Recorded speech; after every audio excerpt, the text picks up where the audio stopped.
વિષયના પાઠ નંબર 16 મારું ઘર વિશે અભ્યાસ કરીશું. રહેઠાણ એટલે ઘર. આપણને ઠંડી, ગરમી, વરસાદ, વાવાઝોડું, બરફ વગેરેથી રક્ષણ ઘર આપે છે. આપણી માલ અને મિલકતનું રક્ષણ પણ આપણા ઘરમાં જ થાય છે. મકાન ન હોય તો આપણને રહેવાની, સૂવાની, ખાવા પીવાની વગેરે ઘણી બધી અગવડતાઓ પડે છે. એટલા માટે જ કહેવામાં આવે છે કે ઘર એ માણસનો વિસામો છે.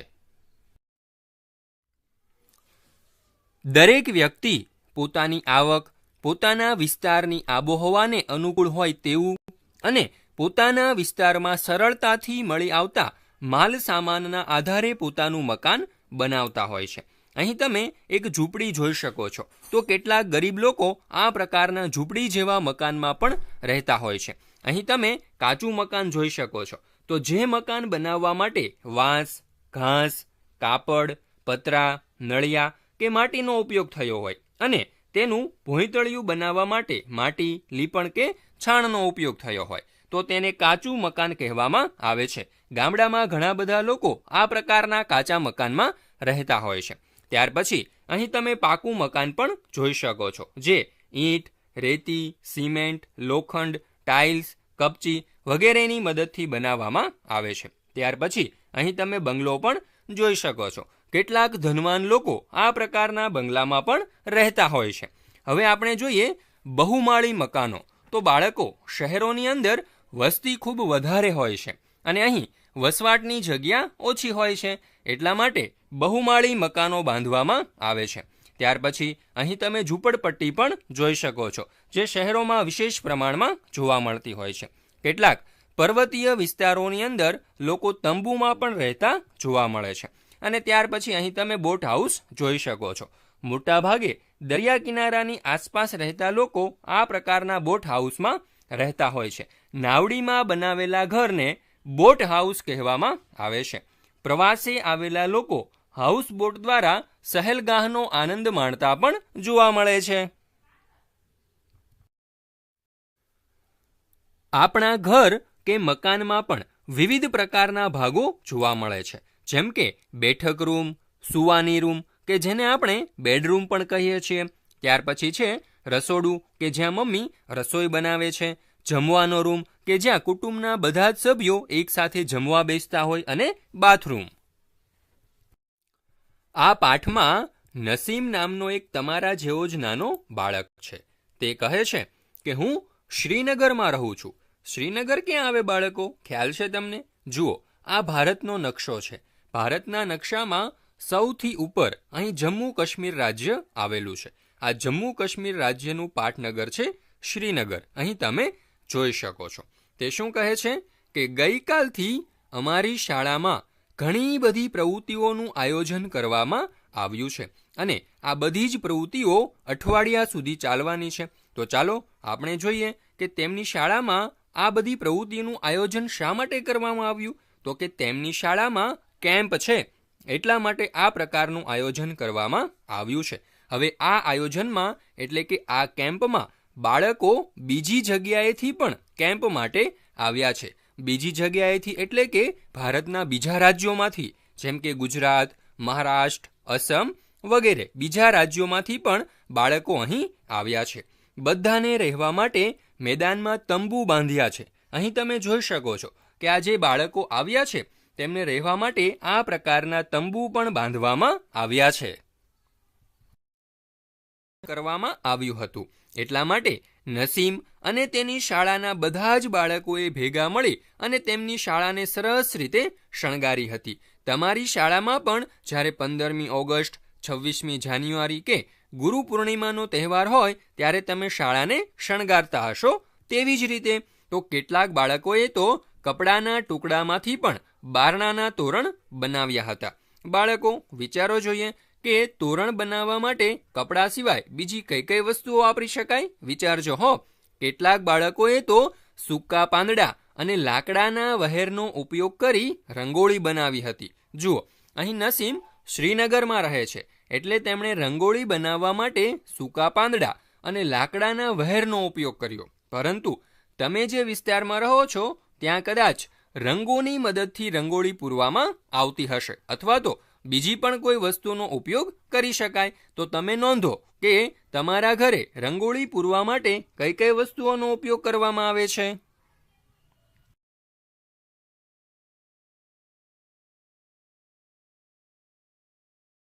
નસીમ કહે છે કે આજે કેમ્પનો પ્રથમ દિવસ છે અને પ્રથમ દિવસ હોવાથી તેઓ બધા ખૂબ જ ખુશ છે.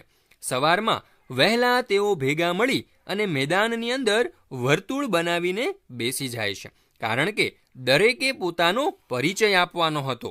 પરિચયમાં પહેલાં તો પોતાનું નામ કહેવાનું, ત્યાર પછી પોતે ક્યાંથી આવ્યા છે અને પોતાને શું ભાવે છે તેની પણ વાત કરવાની હતી. દરેક બાળકો તેમના કુટુંબના અને ઘરના ફોટોગ્રાફ્સ પણ સાથે લાવ્યા હતા. તો દરેક બાળકોએ પોતાના ઘર વિશે અહીં બેઠા બેઠા વાત કરી. તો સર્વપ્રથમ તો ભૂપેનના જૂથનો વારો આવ્યો. તો ભૂપેને પોતાના ઘર વિશે શું જણાવ્યું, ચાલો આપણે જોઈએ.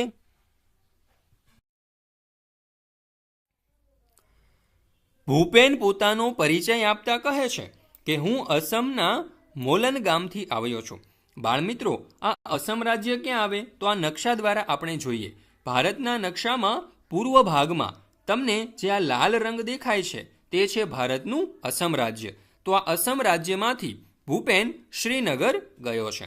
તે કહે છે કે અમારે ત્યાં ખૂબ જ વરસાદ હોય છે, તેથી અમારા ઘર મેદાનમાં 10 થી 12 ફૂટ ઊંચા બાંધવામાં આવે છે. અહીં તમે જોઈ શકો છો કે અસમ રાજ્યના ઘર આ રીતે જમીનથી 10 થી 12 ફૂટ જેટલી ઊંચાઈ ઉપર બાંધવામાં આવે છે, કારણ કે અહીં વરસાદનું પ્રમાણ વધારે હોવાથી પાણી ભરાઈ જાય છે અને આ પાણી ઘરની અંદર ન પ્રવેશી શકે એટલા માટે આ ઘરને ઊંચા બનાવવામાં આવે છે. અને આ ઘરને ઊંચા બનાવવા માટે નીચે મજબૂત વાંસના થાંભલાનો આધાર આપવામાં આવે છે. આ ફોટાની અંદર પણ તમે જોઈ શકો છો. અને અહીંના જે ઘરના છાપરા હોય છે તે પણ એકદમ ઢોળાવવાળા રાખવામાં આવે છે, જેથી કરીને વરસાદનું પાણી સરળતાથી નીચે આવી જાય. તે કહે છે કે અમારા ઘરના અંદરના ભાગ પણ લાકડાના બનેલા હોય છે. તો અહીં તમે જોઈ શકો છો કે લાકડા અને ઘાસની મદદથી આખા ઘર બનાવવામાં આવેલા છે, કારણ કે અસમ રાજ્યની અંદર વાંસ અને ઘાસ પુષ્કળ પ્રમાણમાં મળી રહે છે. અને આપણે જોયું હતું કે દરેક વિસ્તારની અંદર જે પણ સાધનો સરળતાથી મળતા હોય તેમાંથી ઘર બનાવવામાં આવતા હોય છે. તો ઘર બનાવવા માટે જે લાકડાનો ઉપયોગ થાય છે તેવી જ રીતે તેના દાદર પણ લાકડાના હોય છે. અને રાત્રે આ દાદર તેઓ લઈ લેતા હોય છે, કારણ કે રાત્રિના સમયે પશુઓ અને બીજા જનાવરો ઉપર એટલે કે ઘરની અંદર ન પ્રવેશ કરી શકે એટલા માટે. વાંસ કે લાકડાના ઘરમાં રહેનારને શું ધ્યાન રાખવું પડે છે? ઉત્તર: વધારે વરસાદ કે વાવાઝોડું અને તોફાન આવે ત્યારે વાંસ કે લાકડાના ઘરમાં રહેતા લોકોએ ખાસ ધ્યાન રાખવું પડશે કે તેમના ઘર પડી જવાનો અને છાપરા ઉડી જવાનો ભય વધારે રહે છે. એટલે કે આવી પરિસ્થિતિમાં તેમણે સાવચેત રહેવું જોઈએ. જ્યારે વધારે વરસાદ હોય ત્યારે ઘરની ચારે તરફ પાણી ભરાઈ જાય છે અને ઘરથી નીચે ન ઉતરી શકાય. આવા સમયે ઘરમાં અનાજ અને ખોરાકનો પૂરતા પ્રમાણમાં સંગ્રહ કરવો પણ જરૂરી છે. લાંબા સમયે આ પ્રકારના ઘરના લાકડા સડી જવાનો ભય પણ રહેતો હોય છે. લાકડાના ઘરમાં રસોઈ કરતી વખતે ખૂબ ધ્યાન રાખવું પડે. જો થોડી પણ બેદરકારી કરીએ તો ઘરમાં આગ પણ લાગી શકે છે. ભૂપેન જ્યાં રહે છે ત્યાં ઘર કેમ વાંસના થાંભલા પર બનાવવામાં આવે છે? ઉત્તર: ભૂપેન આસામ રાજ્યમાં રહે છે. અહીં વરસાદ ખૂબ વધારે પડે છે. આ વરસાદનું પાણી ઘરમાં ન આવી શકે એટલા માટે ઘર જમીનથી ઊંચાઈ ઉપર બનાવવામાં આવે છે. ભૂપેનના ગામના ઘરના છાપરા કેવા હોય છે? તે કેમ એવા બનાવવામાં આવતા હશે? તો બાળકો, આસામમાં ખૂબ વધારે વરસાદ પડે છે અને આ વરસાદનું પાણી ઘરના છાપરા પર ભેગું ન થાય અને નીચે વહી જાય એટલા માટે ઘરના છાપરા ઢોળાવવાળા બનાવવામાં આવે છે. આ ઘરમાં પ્રવેશ કરવા શું કરવું પડતું હશે? આસામના ઘર ખૂબ ઊંચાઈ ઉપર બનાવવામાં આવતા હોવાથી ઘરમાં પ્રવેશ કરવા માટે સીડીનો ઉપયોગ કરવો પડે. ભૂપેનના ઘરમાં રાત્રે દાદર કેમ લઈ લેવામાં આવતો હશે? ઉત્તર: રાત્રિના સમયે કોઈ જીવજંતુ કે પ્રાણી ઘરમાં દાખલ ન થાય એટલા માટે દાદર અથવા તો સીડીને લઈ લેવામાં આવતી હશે. પથ્થરના ઘર બનાવવામાં શું અગવડતા પડે છે? બાળ દોસ્તો, તમે જાણો છો કે આસામ ભારતનું એવું રાજ્ય છે કે જ્યાં સૌથી વધારે વરસાદ પડે છે અને વધારે વરસાદ પડવાથી પાણી ભરાઈ જતું હોય છે. જો પથ્થરના ઘર બનાવીએ તો તેને લાકડાના ઘરની જેમ આપણે ઊંચાઈ ઉપર બનાવી શકતા નથી અને પાણી ઘરમાં દાખલ થઈ જાય. તો આસામમાં પથ્થરના ઘર બનાવતા આ પ્રકારની મુશ્કેલીઓ સર્જાતી હોય છે. એટલા માટે ત્યાંના લોકો વાંસમાંથી આ પ્રકારે લાકડાના ઘર બનાવે છે કે જેને ઊંચાઈ ઉપર બનાવી શકાય. ભૂપેન પછી હવે ચમેલીનો વારો આવે છે. ચમેલી કહે છે કે હું મનાલીથી આવું છું. આ આપણા ભારત દેશનો નકશો છે. આ ભારત દેશમાં જમ્મુ કાશ્મીર રાજ્યની નીચે અહીં તમે હિમાચલ પ્રદેશ જોઈ શકો છો. આ હિમાચલ પ્રદેશ રાજ્યની રાજધાની છે શિમલા અને આ શિમલાની બાજુમાં સરસ મજાનું ગિરિમથક મનાલી આવેલું છે. તો આ ચમેલી પણ અહીંની જ છે. તે કહે છે કે આ મનાલી એક પર્વતીય પ્રદેશ છે અને અમારે ત્યાં ખૂબ જ વરસાદ પડે છે અને ફક્ત વરસાદ જ નહીં, વરસાદની સાથે સાથે બરફ પણ પડે છે. આ ચિત્રમાં તમે જોઈ શકો છો કે ઘરની ઉપર બરફ પડી રહ્યો છે. તે કહે છે કે જ્યારે અમારે ત્યાં ખૂબ જ ઠંડી હોય ત્યારે અમને સૂર્યના તડકામાં બેસવું ખૂબ જ ગમે. તમે પણ બાળકો શિયાળામાં સૂર્યના તડકામાં તો જરૂર બેસતા હશો. તે કહે છે કે અમારા ઘર પથ્થરો અને લાકડાના બનેલા હોય છે. તો આ વિસ્તારની અંદર મોટા ભાગના ઘર પથ્થર અને લાકડાના બનેલા હોય છે કારણ કે પથ્થર અને લાકડાના બનેલા ઘરની અંદર પણ વાતાવરણ ખૂબ જ ગરમ અને હૂંફાળું રહે છે. ચમેલીનું ઘર કયા વિસ્તારમાં આવેલું છે? ઉત્તર: ચમેલીનું ઘર મનાલીના પર્વતીય પ્રદેશમાં આવેલું છે. ચમેલી અને ભૂપેનને ઘરના છાપરામાં શું સમાનતા છે? તો બંનેના ઘર પહાડી વિસ્તારમાં આવેલા છે અને અહીં વરસાદ તથા બરફ ખૂબ પડે છે. તેથી અહીંના છાપરા ઢોળાવવાળા રાખવામાં આવ્યા છે. આ ચમેલી અને ભૂપેન બંનેના ઘરની સમાનતા છે. ત્યાર પછીનો સવાલ: આ વિસ્તારમાં છાપરા કેવી રીતે ઉપયોગી છે? તો પહાડી વિસ્તારમાં વરસાદ અને બરફ ખૂબ પડે છે. અહીંના ઘરના છાપરા ઢાળવાળા રાખવામાં આવ્યા હોવાથી વરસાદ તથા બરફ છત પર જમા થવાને બદલે ઝડપથી નીચે વહી જાય છે. પાકા મકાનમાં રહેવાથી કયા કયા લાભ થાય છે? ઉત્તર: પાકું મકાન આપણને ઠંડી, ગરમી અને વરસાદ સામે રક્ષણ આપે છે. પાકા મકાનમાં આપણને ચોરી અને લૂંટફાટની બીક રહેતી નથી. પાકું મકાન આપણને જીવજંતુઓથી રક્ષણ પણ પૂરું પાડે છે. પાકું મકાન વાવાઝોડા અને તોફાન સામે પણ રક્ષણ આપે છે. પાકા મકાનમાં તમામ સુવિધાઓ હોવાથી આપણું જીવન ખૂબ જ સરળ બને છે. ત્યારબાદ હવે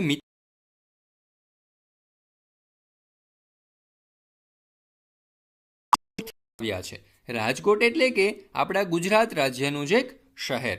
તેઓએ દરેકને રાજકોટના ચિત્ર બતાવ્યા. તેમાંથી એક ચિત્ર તમે પણ અહીં જોઈ શકો છો. આ ચિત્રની અંદર ઊંચી ઊંચી બિલ્ડિંગો તમને દેખાઈ રહી છે.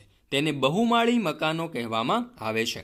બાળ મિત્રો, શહેરોની અંદર વસ્તી ખૂબ જ વધારે હોય છે એટલે કે વધારે લોકોને ઓછી જગ્યામાં સમાવવા માટે આ પ્રકારના ઊંચા ઊંચા મકાનો બાંધવામાં આવે છે.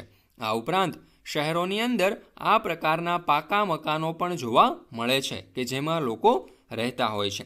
કેટલીક જગ્યા ખાલી પડેલી હોય છે તો આ જગ્યામાં કેટલાક લોકો ઝૂંપડા બાંધીને પણ રહેતા જોવા મળે છે. અહીં તમે જોઈ શકો છો. તો કેટલાક લોકો પાસે કોઈ પણ પ્રકારના રહેઠાણ નથી હોતા. તેઓ શહેરોમાં રોડ ઉપર કે સડક ઉપર જ રહી અને પોતાનું જીવન ગુજારતા હોય છે. બાળકો, આ ઊંચી ઊંચી બિલ્ડિંગો જોઈ ભૂપેનને એક પ્રશ્ન થાય છે અને તમને પણ કદાચ થતો જ હશે કે કેટલા ઊંચા મકાન છે.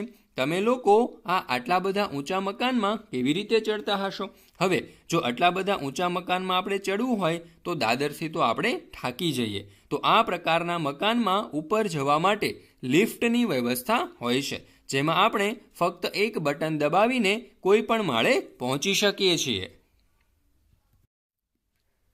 મિતાલી અને અનુજે જે ફોટા બતાવ્યા તેમાં રહેલા મકાનો જુઓ અને શોધો કે તમારા વિસ્તારના મકાનો પણ આવા જ છે કે કંઈક અલગ છે. તો હા, અમારા વિસ્તારમાં પણ રાજકોટ શહેરમાં જોવા મળતા મકાનો જેવા જ મકાનો છે. અમારા શહેરમાં પણ સાદા મકાન, ઝૂંપડી, બહુમાળી મકાન અને પાકા મકાનો વગેરે જેવા મકાનો જોવા મળે છે. બહુમાળી મકાનોમાં ઉપર જવા માટે શું વ્યવસ્થા હોય છે? બહુમાળી મકાનોમાં ઉપર જવા માટે દાદર અને લિફ્ટની વ્યવસ્થા કરેલી હોય છે. આ લિફ્ટ દ્વારા આપણે ખૂબ જ ઝડપથી અને આસાનીથી ઉપરના માળ સુધી પહોંચી શકીએ છીએ. કેટલાક શોપિંગ મોલમાં તો ચાલતા દાદર જેવી વ્યવસ્થા પણ કરેલી હોય છે. જેમ કે આ દાદર ઉપર આપણે ઊભા રહી જઈએ તો એ આપણને ઉપર સુધી પહોંચાડી દે છે. આપણે ચાલવું પણ પડતું નથી કે દાદર ચડવા પણ નથી પડતા હોતા. બાળકો, નવી દિલ્હી એ ભારતનું પાટનગર છે. આ નકશામાં પણ તમે જોઈ શકો છો, અહીં દિલ્હી આવેલું છે. નગરો અને ગામડાઓમાંથી લોકો દિલ્હી જેવા મોટા શહેરની અંદર કામની શોધમાં આવતા હોય છે. એટલે કે દિલ્હીની આજુબાજુના જે રાજ્યો છે તેમના ગામડાના અને નગરના લોકો અહીં કામ ધંધા એટલે કે રોજગાર માટે આવે છે. ત્યાર પછી આ લોકો શહેરમાં જ સ્થાયી થઈ જાય છે, એટલે કે અહીં જ રહેવા લાગે છે. અહીંયા ઘણા બધા લોકો ખૂબ જ ઓછી જગ્યામાં રહેતા જોવા મળે છે અને ઘણા લોકો પાસે તો મકાન હોતા જ નથી. એટલા માટે તેઓ ઝૂંપડપટ્ટીમાં પણ રહેતા જોવા મળે છે. અને કેટલાકની પાસે તો ઝૂંપડપટ્ટી કે ઘર કશું જ નથી હોતું. તો આવા માણસોને જ્યાં પણ જગ્યા મળે ત્યાં તેઓ સૂઈ જતા હોય છે, જેમ કે રોડ પર, ફૂટપાથ પર, સ્ટેશન પર કે બીજી કોઈ પણ જગ્યાએ. ત્યારબાદ કાશીરામનો વારો આવે છે. કાશીરામ કહે છે કે હું રાજસ્થાનથી આવું છું. આ ભારતના નકશામાં ગુજરાત રાજ્યની ઉપર અહીં તમે રાજસ્થાન રાજ્ય જોઈ શકો છો. તો આ કાશીરામ રાજસ્થાન રાજ્યમાંથી આવે છે. તે કહે છે કે અમારા વિસ્તારમાં ખૂબ જ ઓછો વરસાદ પડે છે અને અહીં ખૂબ ગરમી પણ હોય છે. બાળકો, રાજસ્થાન રાજ્યમાં રણ આવેલું છે અને આ રણની અંદર જ્યાં જુઓ ત્યાં રેતી જ રેતી તમને નજરે ચડશે. અને રણ પ્રદેશની અંદર ગરમીનું પ્રમાણ પણ વધારે હોય છે અને વરસાદ પણ ખૂબ ઓછો પડે છે. એટલા માટે કાશીરામ કહે છે કે અમે માટીના મકાનમાં રહીએ છીએ. અહીં તમે માટીમાંથી બનાવેલું મકાન જોઈ શકો છો. બાળમિત્રો, જેમ માટીમાંથી બનાવેલા માટલામાં પાણી ઠંડુ રહે છે, તેવી જ રીતે માટીમાંથી બનાવવામાં આવેલા ઘર અંદરથી ઠંડા રહે છે. એટલે કે અહીં રહેતા લોકોને ગરમી સામે રક્ષણ મળે છે. અને અહીં જે ઘરની દિવાલો હોય છે તે ખૂબ જાડી હોય છે, એટલે કે અંદર તેઓને સરળતાથી ઠંડી મળે, એટલે કે ગરમી સામે રક્ષણ મળી રહે છે. અને અહીંના જે છાપરા હોય છે તે પણ અહીં ઉગતી કાંટાળી વનસ્પતિમાંથી બનાવવામાં આવેલા હોય છે. ચર્ચા કરો. માટીના મકાનમાં રહેનારે શું શું ધ્યાન રાખવું પડે છે? તો માટીના બનેલા મકાનની દિવાલો પણ માટીથી બનેલી હોય છે. એટલા માટે આવી દિવાલોને સમયાંતરે લીપણ કરતા રહેવું પડે છે. વધારે વરસાદના સમયે માટીના ઘરને નુકસાન થઈ શકે છે. પૂર અને વાવાઝોડા દરમિયાન માટીના મકાનો પડી અને તૂટી પણ શકે છે. માટીના મકાનમાં જીવજંતુઓનો ડર પણ વધારે રહે છે. માટીના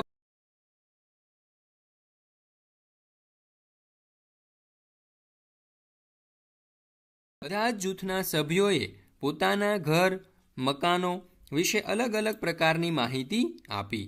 પરિચય પછી સાંસ્કૃતિક કાર્યક્રમ ચાલુ થયો. બાળકોએ જુદા જુદા નૃત્યો પણ રજૂ કર્યા.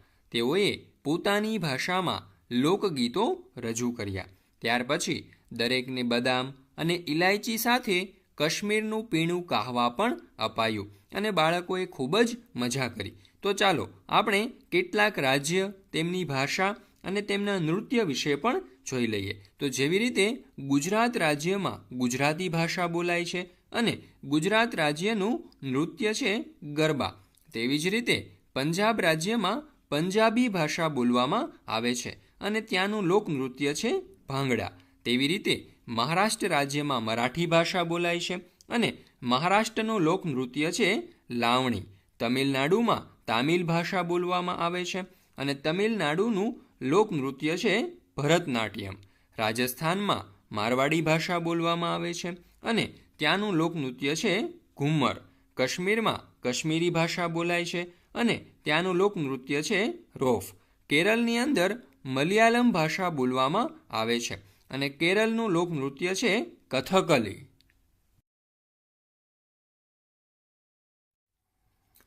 આપણે જ્યારે કોઈ પણ સ્થળે ફરવા માટે જતા હોઈએ ત્યારે તેની આજુબાજુના સ્થળોની મુલાકાત પણ જરૂર લેતા હોઈએ. તેવી જ રીતે આ બાળકોએ પણ સાંજના સમયે દાલ સરોવરની મુલાકાત લીધી હતી. દાલ સરોવર એ જમ્મુ કાશ્મીર રાજ્યનું સૌથી આકર્ષક સ્થળ છે. એટલે કે જેટલા લોકો જમ્મુ કાશ્મીર ફરવા માટે જાય છે તેઓ દાલ સરોવરની મુલાકાત અચૂક લે છે.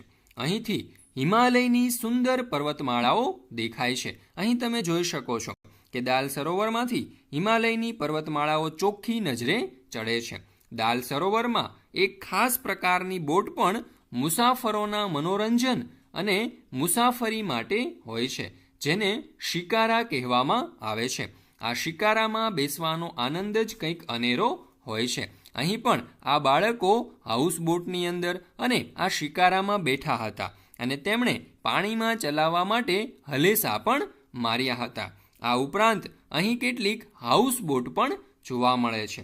આ હાઉસબોટ એક પ્રકારનું ઘર હોય છે જે હોડીમાં બનાવવામાં આવેલું હોય છે. તેની અંદર ખૂબ સરસ મજાની કોતરણી અને ડિઝાઇન હોય છે. દાલ સરોવર પર એક ચાર ચિનાર નામનું સ્થળ પણ છે, જ્યાંથી એકદમ નીલા રંગના પર્વતો દેખાય છે. આપણને જાણે એવું લાગે કે તે દુનિયાનું સૌથી સુંદર સ્થળ છે. હાઉસબોટ બીજા મકાનોથી કેવી રીતે અલગ છે? બીજા મકાનો એક જગ્યાએ સ્થિર હોય છે, પરંતુ હાઉસબોટ એક એવું ઘર છે જે પાણીમાં તરતું હોય છે અને એક જગ્યાએથી બીજી જગ્યાએ ફરતું રહે છે. શું તમને એવા ઘરમાં રહેવું ગમે? કેમ? હા, મને આ પ્રકારના ઘરમાં રહેવું ખૂબ જ ગમે, કારણ કે હાઉસબોટમાં સવારી કરતાં કરતાં આપણે માછલી, પાણી, વૃક્ષો, પહાડ વગેરે જોવાની ખૂબ જ મજા આવે. હાઉસબોટમાં બેસી સરોવરની સહેલગાહ કરવાનો આનંદ જ કંઈક અનેરો હોય છે. અહીં આપણને વિવિધ પ્રકારના મકાનોના ફોટોગ્રાફ્સ આપેલા છે, જેમને આપણે તેમના સાચા નામ સાથે જોડવાના છે. તો સર્વપ્રથમ છે બરફનું ઘર એટલે કે ઇગ્લુ. તો અહીં તમે જોઈ શકો છો, આ છે ઇગ્લુ જે બરફમાંથી બનાવવામાં આવે છે. આ પ્રકારના ઘર એન્ટાર્કટિકા ખંડ ઉપર બનાવવામાં આવે છે, જે ઠંડી સામે રક્ષણ આપે છે. ત્યાર પછી ઝૂંપડી. તો આમાંથી ઝૂંપડી કઈ છે શોધો જોઈએ બાળકો. આ છે ઝૂંપડી. ત્યાર પછી આપણે જોઈએ તંબુ. જ્યારે આપણે ફરવા જતા હોઈએ ત્યારે આ પ્રકારના કાપડમાંથી બનાવેલા તંબુ બનાવી અને તેમાં રહેતા હોઈએ છીએ. ત્યાર પછી છે ભૂંગો. તો ગુજરાતના કચ્છ જિલ્લાની અંદર આ પ્રકારના ભૂંગા જોવા મળે છે, જે અહીં રહેતા લોકોને ગરમી સામે રક્ષણ પૂરું પાડે છે. ત્યાર પછી આપણે જોઈએ હાઉસબોટ, જે જમ્મુ કાશ્મીર રાજ્યના દાલ સરોવરની અંદર જોવા મળે છે. અને છેલ્લે આપણે જોઈએ બહુમાળી મકાનો, જે આપણે રાજકોટ શહેરની અંદર જોયા હતા. જુદા જુદા પ્રકારના મકાનો બનાવવા માટે જુદી જુદી સાધન સામગ્રી વપરાતી હોય છે. જેમ કે કાચા મકાનો બનાવવા માટે ઘાસ અને છાણ, ત્યારબાદ લાકડું, સિમેન્ટ, કેનવાસ, લોખંડ, પ્લાસ્ટિક, ચૂનાના પથ્થર, વાંસ, ઈંટો, કાચ, પથ્થર વગેરે જેવી સાધન સામગ્રી પણ વપરાતી હોય છે. તો તમારું ઘર બનાવવા માટે આમાંથી કઈ કઈ સાધન સામગ્રીનો ઉપયોગ થયો છે તેની સામે તમારે ખરાની નિશાની કરવાની છે. તો મારું ઘર બનાવવા માટે લાકડું, સિમેન્ટ, લોખંડ, ચૂનાના પથ્થર, ઈંટ દિવાલો બનાવવા માટે, કાચ બારી બનાવવા માટે અને પથ્થરનો ઉપયોગ થયો છે. તમારા પડોશમાં આવેલા ઘરો જુઓ, તે શાના બનેલા છે તેની યાદી બનાવો. તો